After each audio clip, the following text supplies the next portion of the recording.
Não deixe muitas vezes ser detido pelo medo, o desconforto, pelas situações, vou ter capacidade de visitar tal lugar, vou conseguir, a língua é a barreira. Vá em frente esse desafio e tenha certeza que o mundo está repleto de pessoas boas. Olá, internautas, amigos do Jornal do Médio Vale. Hoje nós vamos conversar com Luiz Augusto Paps. Ele é um jovem de Indaial que está realizando uma viagem pelo mundo e ele criou o canal, a página no Instagram e também uma página nas redes sociais YouTube e TikTok. Contramão das Multidões. Ele vai explicar para nós então o que significa esse canal e o projeto que ele está realizando. Um projeto muito interessante e eu convido vocês a participar, acompanhar essa entrevista e também curtir o nosso canal aqui do Jornal do Médio Vale. Boa tarde, Luiz. Boa tarde, Evandro. Boa tarde, internautas. É uma grande satisfação estar aqui com vocês hoje. Agradeço o convite do Evandro, da Silvana, todo o pessoal do Jornal do Médio Vale e o carinho de todos vocês. Então, Luiz, a gente tem acompanhado o seu trabalho, principalmente através do Instagram, né? Mas a gente sabe que você tem as outras redes também, depois você vai falar sobre isso. Como é que surgiu esse projeto Contramão das Multidões? O que significa esse termo, literalmente, né? Por que você adotou essa denominação? E o que o projeto está realizando? Foi realizado até agora e o futuro também a gente vai falar depois. Eu sempre gostei de viajar fora das rotas turísticas tradicionais. E esse projeto justamente visa isso, visa mostrar o lado B do mundo, um lado diferente, como o próprio nome diz na Contramão das Multidões. Se as multidões vão para Paris, eu vou para outro lado, se as multidões vão para o lado, vão para outro. Então, basicamente, se for para resumir esse projeto, é mostrar o que os brasileiros não estão usualmente acostumados a ver. Logicamente, é claro que a gente tem alguns lugares que algumas vezes eles são tão belos, são tão fantásticos, tem tantas atrações, que eles se tornam populares, mas mesmo assim a gente busca mostrar um lado diferente deles.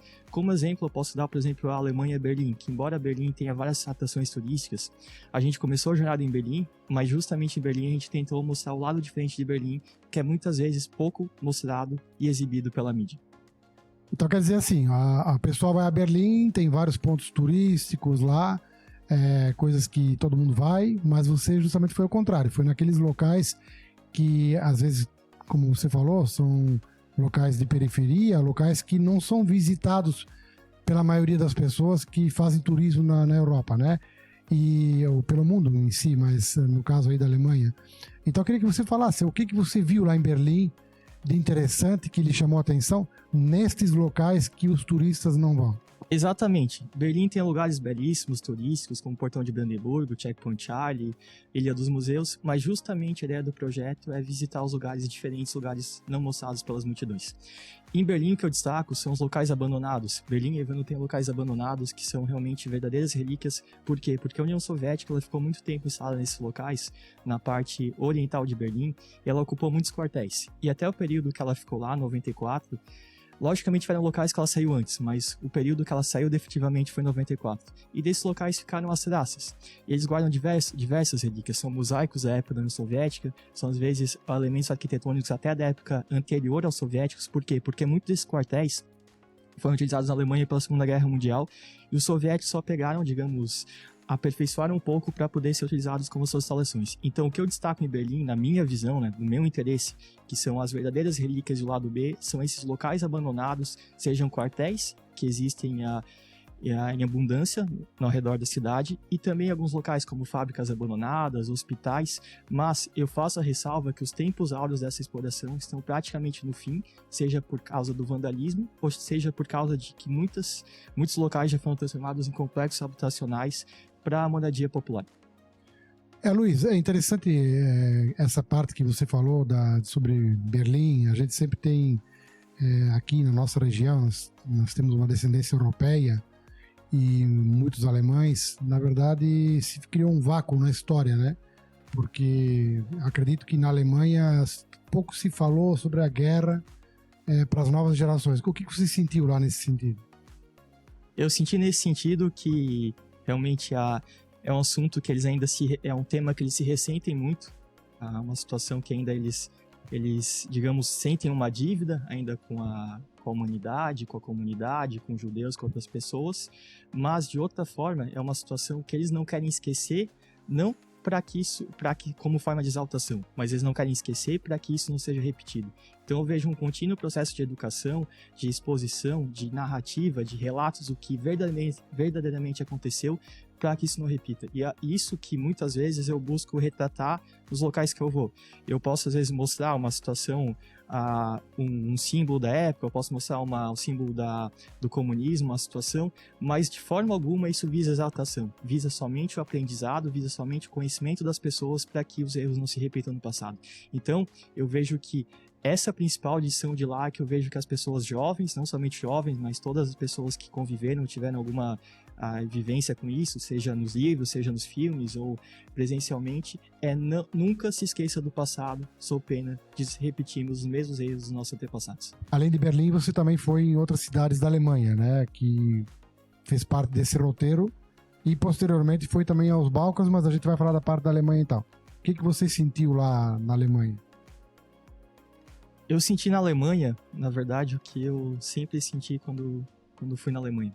Uma sensação de acolhimento, por causa que eu tenho descendência alemã, e também, digamos que a Berlim em si, uma decadência e obscuridade. Eu vejo que tem muito Berlim, talvez seja pelo fato dos lugares que eu realmente procurei e dos lugares que eu fui desbravar, mas eu vi muita decadência e obscuridade em Berlim.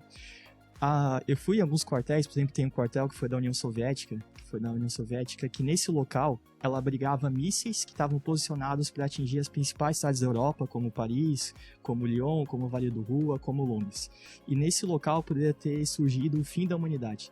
Só que eles fizeram depois, um certo momento, teve uma negociação com os Estados Unidos que eles retiraram os mísseis, mas durante muito tempo os mísseis ficaram lá. E também todo local que eu faço destaque, muitos quartéis esses de Berlim, que hoje estão abandonados, eles foram cenários de filmes de Hollywood. Quem não conhece filmes Bastardos Inglórios, Caçadores de Obras-Primas, a Operação Valkyria, entre outros, até a série Dark, foram filmados nesses locais abandonados de Berlim. Até a série Gambito da Rainha, ela foi filmada, algumas partes, não toda ela, em Berlim também, em locais da antiga Alemanha Oriental, porque numa parte da minissérie, ela vai à União Soviética, e justamente as partes que retratam a União Soviética, como o Evandro falou, elas foram retratadas em Berlim, porque Berlim ela tem muitos prédios ainda dessa época que são fidedignos àquela época da Alemanha Oriental e União Soviética. E um dos lugares mais espetaculares que eu penso que existe em Berlim é o quartel de Kramnitz. Esse era um grande complexo que ele foi utilizado na Primeira Guerra Mundial pelos alemães, depois Segunda Guerra Mundial e depois foi ocupado pelos soviéticos. E na minha visão, neste local está o maior mistério da atualidade na Alemanha. Entre diversos prédios nesse complexo, existe um prédio que existe uma suástica, um símbolo que foi pego pelos alemães, foi utilizado pelos alemães para disseminar o ódio, a repressão e cometer diversas atrocidades. E isso é uma grande pergunta, uma grande indagação. Por que mesmo os soviéticos, tendo ocupado esse local por mais de 45 anos, eles deixaram essa suástica? Será aquela verdadeira ou será aquela falsa? E eu fui lá, eu pude presenciar frente a frente essa figura, e comparando com imagens antigas que eu peguei na internet, dá para notar claramente que ela foi repintada e parcialmente modificada. E aí fica a grande indagação. Quem será que está por trás disso? Será que a indústria cinematográfica está conservando isso para fazer um novo filme lá, porque fez vários filmes da Segunda Guerra Mundial, ou será que existem neonazistas pairando pelo local? Que se for essa segunda alternativa, isso é muito, mas muito perigoso. Logicamente que existem hoje muitos poucos neonazistas na Alemanha, mas também é um movimento ainda que está silenciado. E tem outro prédio nesse complexo, isso é muito interessante. Esse da suástica é o único local em que a porta está apenas encostada e não fechada. Nos outros locais a porta está fechada, mas você consegue entrar para outros locais. E tem outro prédio que nenhuma das aberturas, janelas, portas, é possível acesso. Está todo preenchido por blocos de concreto. E é justamente nesse prédio que foram filmadas várias cenas de filmes de Hollywood. Inclusive, cenas do cassino, do Bastardos Inglórios, foi filmada ali. Então, provavelmente, é possível que estejam conservando esse prédio para que novos filmes de Hollywood ocorram nesse local. Luiz, a gente sabe que a Europa e principalmente a Alemanha é o motor da Europa, né, ao lado da França, mas principalmente a Alemanha, com certeza, está recebendo várias pessoas imigrantes, principalmente ali do Oriente Médio, esses países que também da África, da parte africana e do norte, que são refugiados da Síria e outros, né? Você percebe isso? Chegou a ver essas pessoas? Teve contato com eles? Estão sendo bem recebidos?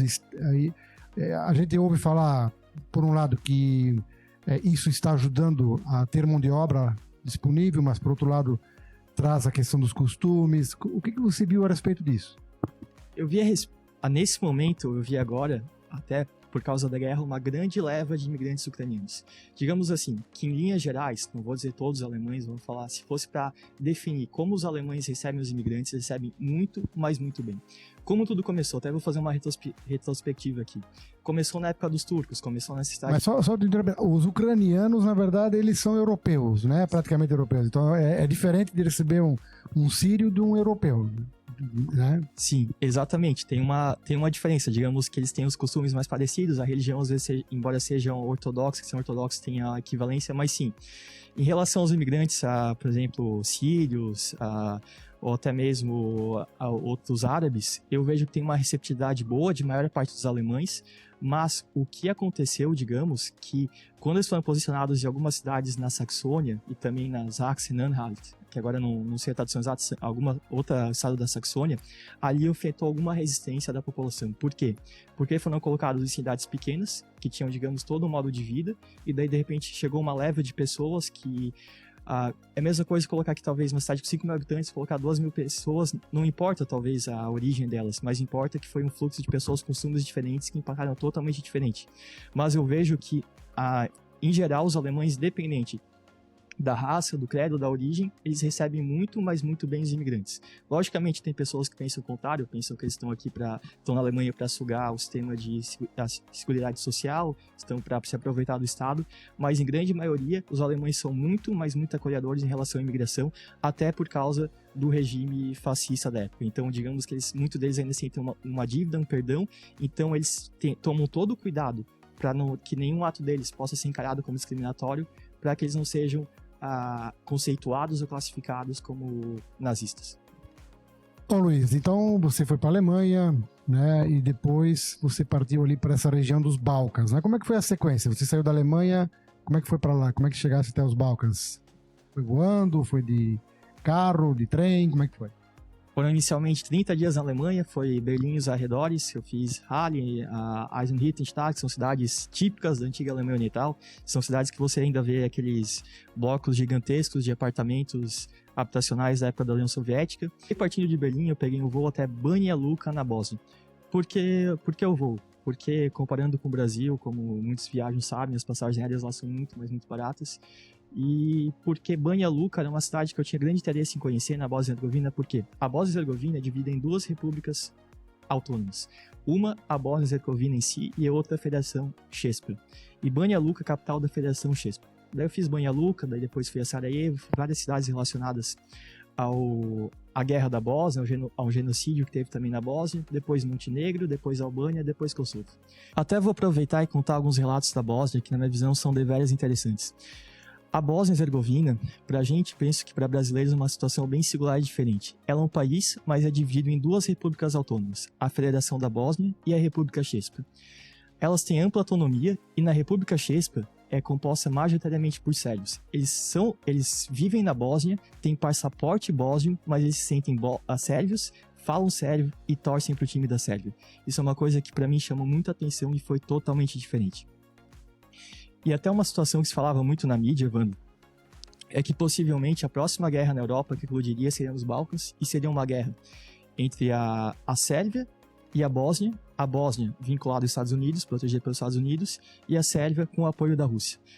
E daí, diante disso, fazer uma averiguação na rua se de fato o que a mídia estava falando tem um ponto de realidade ou não. E a minha constatação foi que os nacionalistas, de fato, as pessoas, principalmente as pessoas de poder nacionalistas, ou que estão no alto escalão, elas sim querem essa separação, querem que ou o país, ou que essa parte seja separada da Bósnia, ou que seja anexada à Sérvia. Mas a população em geral, o que eu mais ouvi eles falando era: nós só queremos a paz. A gente já teve uma guerra a cada 50 anos e agora a gente só quer viver tranquilamente e em paz. Luiz, só para nós contextualizar para os nossos internautas, toda a região dos Balcãs, ali que você visitou, ela fazia parte da antiga Iugoslávia, né? E só para as pessoas saberem, depois da Segunda Guerra Mundial, a Iugoslávia ela se tornou comunista, né? E foi o Tito, era o líder lá dessa região comunista lá. E ela englobava quais países que hoje são separados, na verdade? Certo, vamos ver se eu lembro de todos, mas começa pela Eslovênia, Croácia, Sérvia, Kosovo, Bósnia, Macedônia. Eram 6 países no total. Então, na verdade, o único hoje, digamos que e Montenegro também, 7 no total. O único hoje que se declara como país, mas não é reconhecido como país por todos, é o Kosovo. E digamos que depois desse Lá teve aquela guerra, né? Teve. Nos anos 90, muito divulgada, inclusive, na época. E digamos que o centro, o núcleo da Iugoslávia sempre foi a Sérvia. Digamos que a sucessora da Iugoslávia foi a Sérvia. Eu lembro muito bem até que algumas situações são recentes. Até 2006 era Sérvia e Montenegro. Montenegro se dissolveu e hoje é somente Montenegro. E lá tem situações, se a gente for pegar e fazer comparação, Macedônia a separação foi tranquila, Eslovênia também foi tranquila, Croácia foi um pouco sangrenta, mas nada comparado como foi a Bósnia e nada comparado como foi o Kosovo. Então, digamos, se a gente fosse para destacar ali os 2 locais que realmente foi um conflito brutal, um conflito que nunca mais a Europa pensava que iria visualizar, queria ter em seu território, foi a primeira guerra da Bósnia e depois teve a guerra do Kosovo, que não foi tão brutal quanto a guerra da Bósnia, talvez por causa da experiência da OTAN e dos Estados Unidos em lidar com esse conflito nos Balcãs. Mas a guerra da Bósnia, até aproveitando, Sarajevo digamos que é um epicentro de história, porque além de ter a situação da Primeira Guerra Mundial, do arquiduque Francisco Ferdinando, que foi assassinado lá numa ponte, na Ponte Latina, se eu não me engano, e que isso desencadeou a Primeira Guerra Mundial, tem toda essa história da Guerra da Bósnia. E lá, posso dizer que foi o maior cerco militar da história moderna. Foram quase 4 anos que Sarajevo ficou totalmente sitiado. E por que ela ficou tão sitiada, Evandro? Muito por causa do relevo. Porque ela é uma cidade que fica num vale e ao redor são várias colinas. E os sérvios conseguiram rodear a cidade e daquele ponto eles ficaram bombardeando a cidade direto e eles não conseguiam, digamos que, quebrar esse bloqueio. Eles tinham alternativa, eles poderiam, antes dos sérvios renderem, eles falaram, bósnios muçulmanos, saiam da cidade e deixem para nós. Sérvios, eles não quiseram, escolheram resistir bravamente. E até foi uma pergunta, uma curiosidade que eu tinha, uma questão de alta indagação que eu perguntei no museu. Mas como eles sabiam quem era bósnio muçulmano e quem era bósnio sérvio, ou quem era sérvio? Porque não tem nenhuma diferença. A face, as características são as mesmas. Daí fala no museu. É porque antes de cercar a cidade, começar a atirar em qualquer pessoa, qualquer homem que passasse, eles avisaram as pessoas para sair da cidade. Então, no momento que a pessoa permaneceu, eles consideravam que, mesmo que se não fosse bósnio muçulmano, era alguém infiltrado, um sérvio colaborador e que deveria ser fuzilado de qualquer forma. Essa guerra, para as pessoas que talvez não se ligaram muito naquela época, ela ocorreu nos anos 90, e tudo em decorrência do fim da queda do Muro de Berlim e, consequentemente, o fim da União Soviética. Então, esses países, como aconteceu na União Soviética, todos eles também se separaram, né? Vários países, como a Ucrânia e outros. E o mesmo aconteceu com a Iugoslávia, né? Que se desintegrou, então foram formando esses países. Inicialmente a Sérvia, que era o líder, né? Como a Rússia era o líder da União Soviética, a Sérvia era a líder da Iugoslávia. E a Sérvia quis resistir, quis segurar nesses países, muitos deles, né? Exatamente. A Sérvia, na verdade... Tem também a questão religiosa, né? Sim. Além da questão territorial, geográfica, também tem a questão religiosa que também dividia esse povo. Sim, exatamente. Na realidade, essa parte da Bósnia teve sua influência dos otomanos, dos turcos, por mais de 500 anos. Então, na verdade, o que eles queriam era pegar e expurgar a cultura turca desses locais. Então, digamos que o que eles falavam era que, vocês são os turcos. Então, na verdade, o que aconteceu na Bósnia é considerado genocídio. Primeiro, porque houve uma pressão para que a população residente lá, os bósnios muçulmanos, saísse. Se não saíssem, eram torturados, eram mortos, que daí foi de fato que ocorreu o genocídio. Eles anunciavam, vocês têm que deixar suas terras, as terras não são de vocês, deixam as terras. Não deixavam, os sérvios pegavam e cometiam genocídio, como aconteceu em Srebrenica. Srebrenica É uma cidade que fica quase na fronteira da Sérvia e que aconteceu o maior genocídio da história recente, logicamente. É Srebrenica, né? Srebrenica, como é que se pronuncia? Srebrenica. Srebrenica. O C eles falam esse Srebrenica.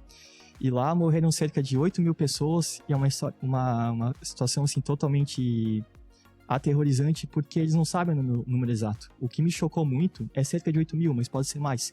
Que no memorial que tem lá estava escrito 8.234, por exemplo, em um ponto e reticências. Em que ano que aconteceu isso? O Srebrenica foi em 96, se eu não me engano. Não vou falar com pressão, mas foi em 96. E na verdade, isso é uma... Foi tudo assim, queimaram eles sumariamente, né? Não teve... fuzilaram, queimaram. Não teve batalha. Por que aconteceu na verdade?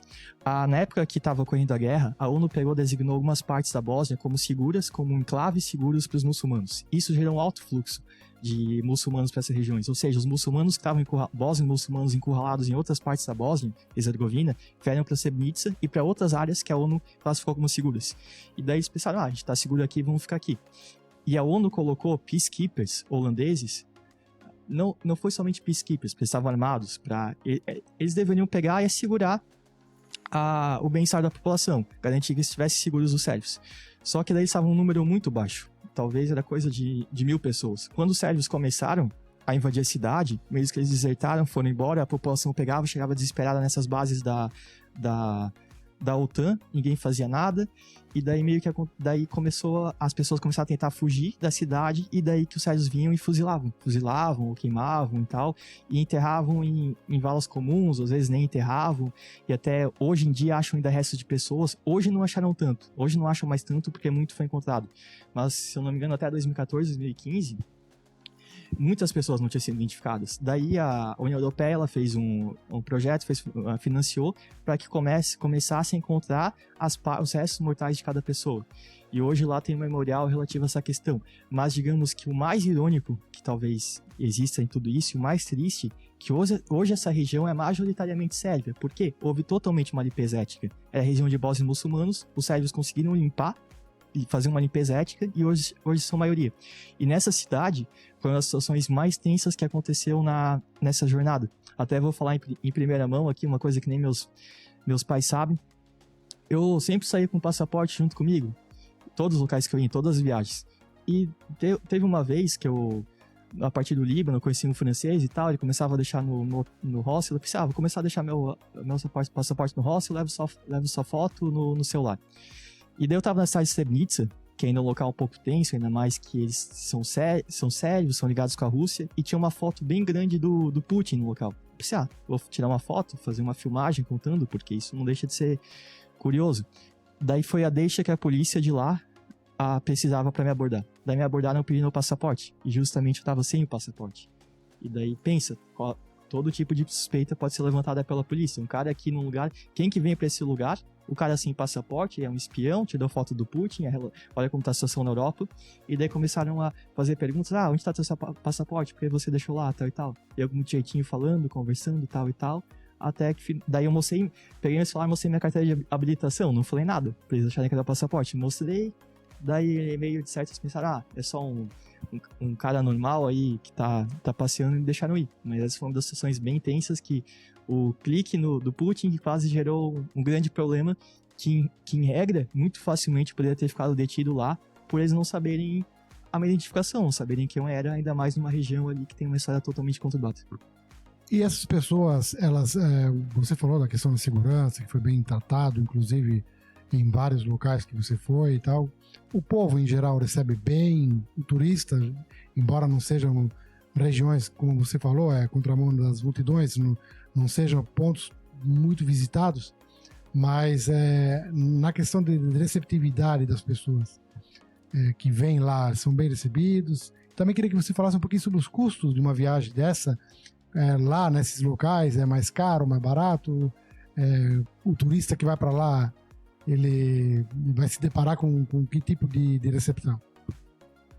Eu vou fazer uma gradação, começando pela Alemanha. A Alemanha não chega a ser um dos países mais caros da Europa, tem países muito mais caros. Por exemplo, no topo vai estar a Islândia, vai estar os países nórdicos, são os países mais caros.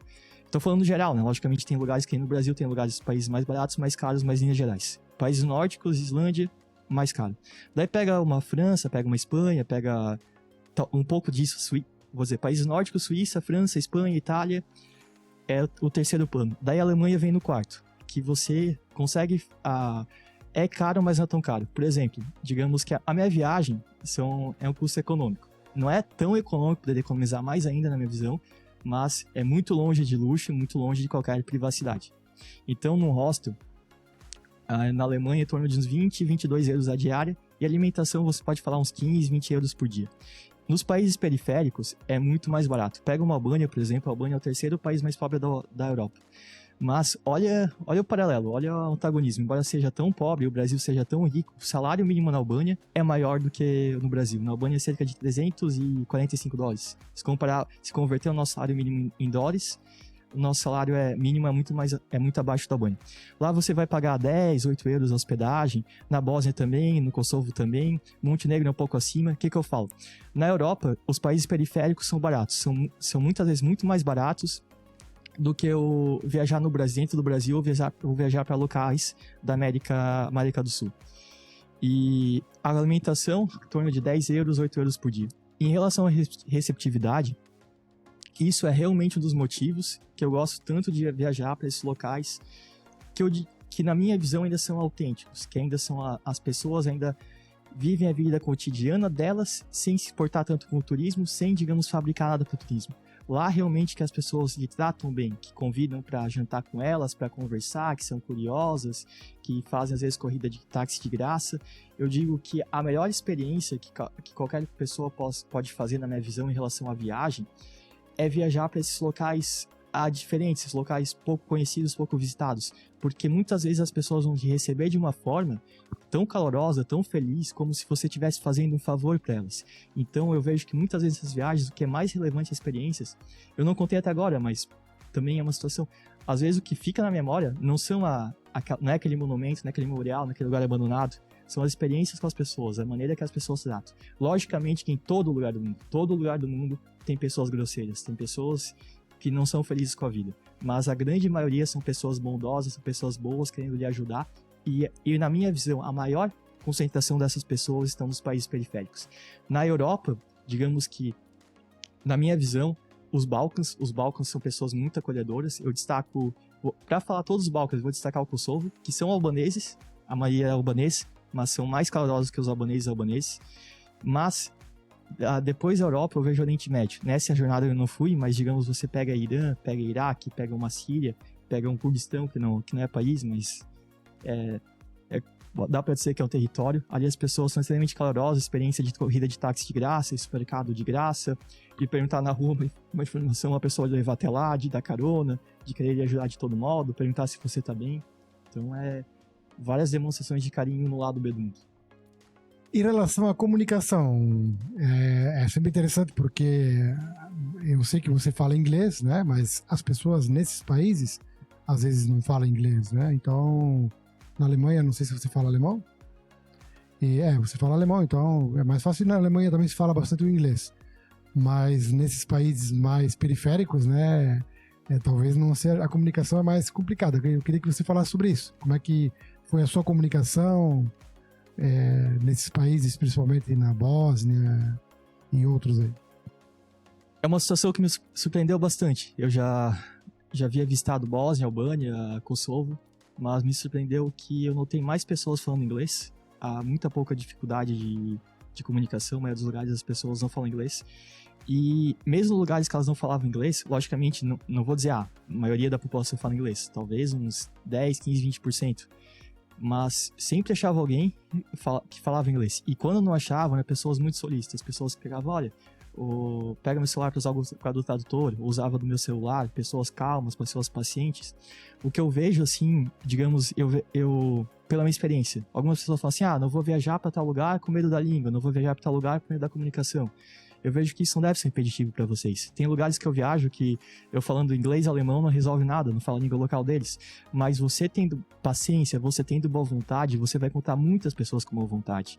E tendo boa vontade dos dois lados, você consegue se comunicar. Especialmente porque tem palavras, situações, interações símbolos internacionais. Logicamente que você não vai ter uma conversação, você não vai conseguir saber, você quer fazer um trabalho investigativo, saber como é a vida na vila, como são os costumes, como a alimentação e tal, isso você não vai saber. Mas coisas triviais de um turista, uma pessoa que quer conhecer ali, quer contemplar somente com os olhos, não tanto com a audição, eu vejo que é possível. Mas eu faço a ressalva que você ter um conhecimento de uma segunda língua, principalmente inglês, é uma outra experiência. Totalmente uma outra viagem. Quando você tiver uma pessoa que fala uma língua que você sabe, você consegue interagir com ela, você consegue aprender histórias, você consegue ouvir dos locais. Porque muitas vezes uma coisa é você ler nos meios de comunicação, outra coisa é você vivenciar a realidade. Outra coisa, às vezes, você ter sua visão, mas você tá ali 1, 2, 3 dias, uma semana, 2 semanas. Outras vezes é a pessoa que tá lá. Então eu vejo que isso é riquíssimo. Mas eu vejo que a não proficiência em uma língua nunca deve ser motivo para não viajar. Luiz, você começou essa jornada quando? E terminou essa etapa desse ano de 2023, foi de quando a quando? Eu embarquei em Navegantes dia 4 de outubro de 2023, daí fui até Berlim, logicamente não direto, mas destino final, e retornei ao Brasil dia 11 de janeiro. E agora eu vou retornar à Europa no dia 4 de fevereiro, 5 de fevereiro. Então basicamente foram 3 meses e meio. Então você pegou o inverno, né? Pegou uma boa parte do inverno lá. Sim, peguei o inverno e me surpreendeu bastante, porque não foi um inverno rigoroso. Logicamente, tiveram locais com frio. Berlim é uma cidade muito fria, na minha visão, por causa do vento. Lá venta bastante. Às vezes não tá tão frio no termômetro, mas o vento é muito forte, muito intenso. Daí eu peguei umas situações ocasionais. A Sarajevo, por exemplo, que é uma cidade um pouco mais elevada, 500 metros, 600 metros, você pega uns -6, -7, -8, umas montanhas em Montenegro, -10, -12, mas, assim, digamos, ter dias de frio intenso, de ter muitos lugares frios, não. Até mesmo porque alguns locais que eu fui, como a Albânia, já são lugares, assim, com clima mais ameno. Então, foi até agora uma experiência bem tranquila em relação à temperatura. Mas eu vi, acompanhando a sua jornada através do Instagram, principalmente, eu vi que teve locais com neve, né, também. Teve. Até essa é uma bela história para contar, que eu sou entusiasta de montanhas. Então, sempre quando tem uma oportunidade, até eu faço a seleção dos destinos, às vezes, voltado às montanhas. Se eu tô num local lá, eu já começo a pensar onde deve ter uma montanha com panorama legal, onde tem isso, onde tem aquela formação montanhosa. Em Montenegro, eu fui numa cidadezinha, uma vila chamada Gusinje. Deve ter, talvez, 2.000 habitantes por aí. E essa vila, ela reserva belíssimas montanhas. São vales com formações montanhosas até 2.000 metros. E tem um parque lá. É um parque, na verdade, internacional. Porque o parque, ele integra áreas do Kosovo, da Albânia e de Montenegro. Nessa ocasião, eu estava em Montenegro porque dizem, e também eu quase tenho certeza, porque eu já fui no lado albanês, só não fui no lado do Kosovo, que Montenegro são os locais mais bonitos. Pois bem, cheguei lá no parque e tal, inverno, baixa temporada lá. Ninguém no parque. Daí eu pensei, vou escalar uma montanha, daí peguei a trilha no Wikiloc, que ajuda bastante, fui lá, fui escalando essa montanha. E foi difícil não por causa da distância, mas por causa de muita neve acumulada, chegou um certo momento lá que tinha muita neve. Eu sem roupa apropriada, o tênis normal, sem impermeável, sem calça impermeável, mas deu tudo certo, consegui chegar no topo dessa montanha, e dessa montanha tive um panorama de todo o vale. E foi talvez o mais surpreendente dessa experiência, que eu tava lá totalmente sozinho, somente eu, a natureza, e pude apreciar toda a imensidão da natureza, das montanhas, e fazer umas belas capturas lá de cima. Na verdade, são experiências como essa, que muitas vezes, que definem a essência do projeto, da jornada. E como você falou, agora então, dia 4 de fevereiro, você retorna para a Europa, no caso, para uma nova jornada. Você poderia falar um pouquinho sobre o que vai visitar daqui para frente? Qual é o seu projeto em relação ao canal Contra as Multidões? Sim. Contra a mão das multidões. Isso mesmo. Sim, na verdade teve uma situação que eu nem esperava, não estava nos planejamentos, mas eu vou chegar na França, vou chegar em Nice, e eu ia direto pro Chipre, porque eu tenho uma situação no Chipre lá que tá bem encaminhada para eu conseguir visitar. Acredito que vai ser se consolidar essa situação, vai ser o primeiro brasileiro Não digo que vai visitar, porque isso não tem como saber, mas primeiro o brasileiro que vai fazer um material, um conteúdo na internet jornalístico de lá, porque eu pesquisei no YouTube, em matérias de jornal, tem até artigos em sites sobre isso, mas com imagens na internet, pessoas que não foram lá. Gringos talvez tenham 5, 6, então isso está bem consolidado para conseguir fazer essa exclusiva no chip. Mas antes disso, como tem a questão de datas, vou dar uma paradinha na Itália, e a Itália todo mundo vai pensar... Pode pensar Toscana, pode pensar Roma, o Coliseu, pode pensar Veneza, as gôndolas, pode pensar Bergamo, as montanhas, os Alpes, mas como o nome mesmo é Contramão das Multidões, a gente não pode deixar de fazer algo diferente. Por que a Itália? A gente vai dar uma passinha na Itália. Porque a Itália tem uma profusão de locais abandonados. Tem inclusive bases militares da OTAN, ou NATO, nós brasileiros OTAN, que foram desativadas na década de 70 e 80, e ali eram utilizadas principalmente pela Força dos Estados Unidos para missões de reconhecimento na antiga cortina de ferro, nos países da antiga União Soviética. E essa base, pelo que eu vi as fotos, ela está muito, mas muito bem conservada. Ela fica entre Nápoles e Roma, foi uma grande dificuldade achar a localização, porque isso, para mim, é uma situação muito negativa. É sempre, digamos que, um dilema. Porque se você, nessa situação de exploração urbana, de locais abandonados, se você expõe a localização, tem muitas pessoas que não têm consciência, vão lá e vandalizam, o que aconteceu muito na Alemanha, e quando você vai lá, não tem mais uma relíquia porque pessoas sem consciência vandalizaram. Mas também se você esconde a localização, também não é legal, porque você pegou uma exclusividade para si e não deixa os outros contemplarem isso. E nesse caso, as pessoas que exploraram esse local estavam guardando esse segredo dessa situação. Mas eu fui a fundo, pesquisei até conseguir na internet, por um comentário. Fiquei olhando o vídeo do YouTube, olhando comentário, até que um boloso italiano colocou a localização. Fiz investigação complementar, chequei, bateu. Então consegui achar a localização dessa base. Então vai ser primeira Itália, locais abandonados. Vai ser desde discoteca abandonada até a base militar. Faço a ressalva que isso é tudo uma surpresa, explorar locais abandonados é sempre uma caixinha de surpresa, você nunca sabe o que vai encontrar, nunca sabe se vai conseguir entrar, sempre tem riscos envolvidos, então são planos, mas talvez não se concretizem, que eu vou tentar. E depois é o Chipre, porque o Chipre tem a última capital dividida da Europa, Nicósia, e também o Chipre hoje é dividido entre turcos e gregos. Inclusive uma curiosidade, a parte norte do Chipre é a República Turca do Chipre, que é só reconhecida como país pelo Chipre.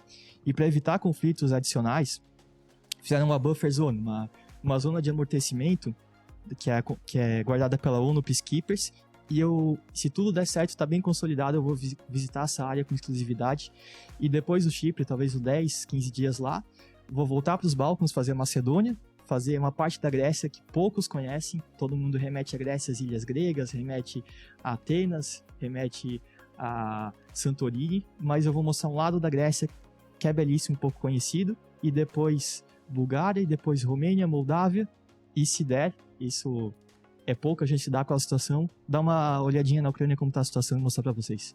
E depois tem o plano do Oriente Médio. Muito bem, Luiz, a gente tem acompanhado bastante a sua jornada aí, realmente é muito interessante, imagens belíssimas, mas eu até, conversando com o Luiz em várias oportunidades, inclusive quando ele estava viajando, ele respondia muito solícito com seus seguidores, e sugeri até a ele que fizesse talvez uma divulgação até maior no YouTube, né, Luiz? Eu sei que existe uma complexidade, tudo requer tempo, edição, e a pesquisa você faz, mas tem que materializar isso no canal, enfim, na edição.